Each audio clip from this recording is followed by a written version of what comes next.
Hi everyone and welcome back to Chess for Charity. In this video, I'm going to show you a really cool configuration where white has to avoid black's queen coming in and invading. So take a second, see if you could figure out how you could possibly stop black's queen from going queen c8, queen a8, queen a6, and then maybe infiltrating on either f1 or e2, and kind of see if you can figure out how to stop that. Okay, if you want to give it a minute while you think about it, I'll just say be sure to subscribe if you have not yet. Remember that half of my income goes directly to charity, so every subscriber really helps me out a lot. Okay, let's get to the puzzle here. So you might think to yourself, why am I trying to stop the queen from coming in? Because currently I have all these squares covered. You might think that right now. I have this square covered by the pawn, these two by the knight, this one by the bishop, and this one by the king. And that is true. You do have them covered at this moment. But you have to ask yourself, is this defense along this diagonal a sustainable defense? What do I mean by that? Well, let's say, for example, you just continue to move your king back and forth. Back and forth. Okay. So you play king f1. What does black really do? Well, they play king c or queen c8, and you just keep moving your king back and forth. They play queen a8. You might see the problem here. You're going to get checked. Okay? You have two choices. Let's say you go to g1, because that was what we wanted to do, just go back and forth. Well, now black plays a very subtle move. King f6, king e6, king anywhere, really.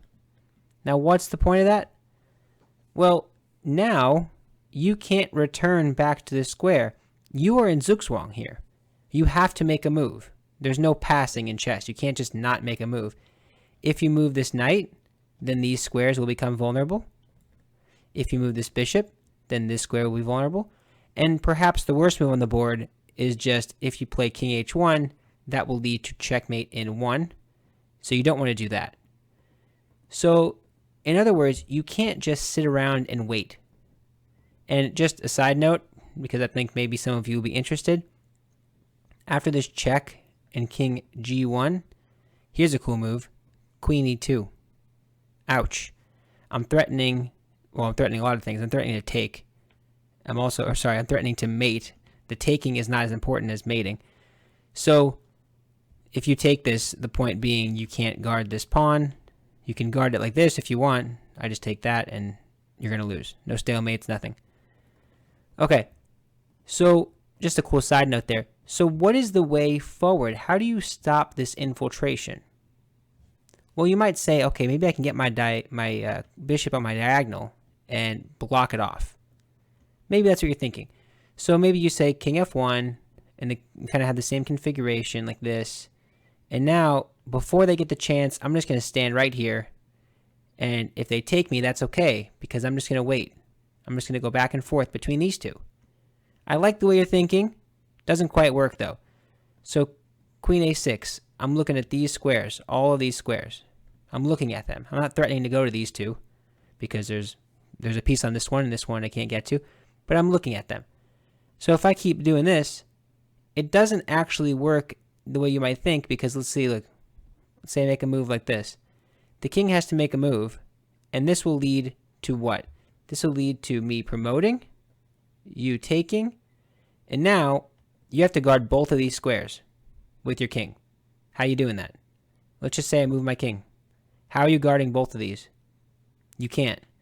If you move this knight, these two become vulnerable, just like before. This one is guarded by the pawn, so I'm never going to land there. But you make a move, maybe you go here, and I just infiltrate. I'm in. Take this one, not that one. Take that one, or take the knight. There are no stalemates here. I know it may seem tricky, but it's not. You just infiltrate. King c1 to protect this. That's fine. I don't need that. I want the queen. I want a new queen. Okay. So what is the idea then? I just showed you two ways that you could not do it. Well, interesting enough, Interestingly enough, perhaps, the best idea is to find a way to clog up the diagonal. And you might go, well, yeah, no kidding. You kind of mentioned that. But the problem is there's something threatening every square on this diagonal. So how could I possibly do that? And there's no way I can get my bishop and magically move it to f1. Wouldn't that be nice if you can like wrap it around? That's not how it works. So here's the basic idea.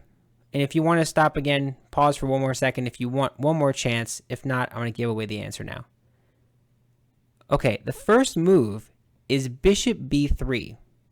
And you might be like, okay, why bishop b3 and not bishop c2? I don't get it. Let me share this with just a second. Give me a moment and I think you'll figure it out. Okay, let's just say black continues with this plan. Queen c8. They want to go to a8. They want to go to a6, and they want to infiltrate.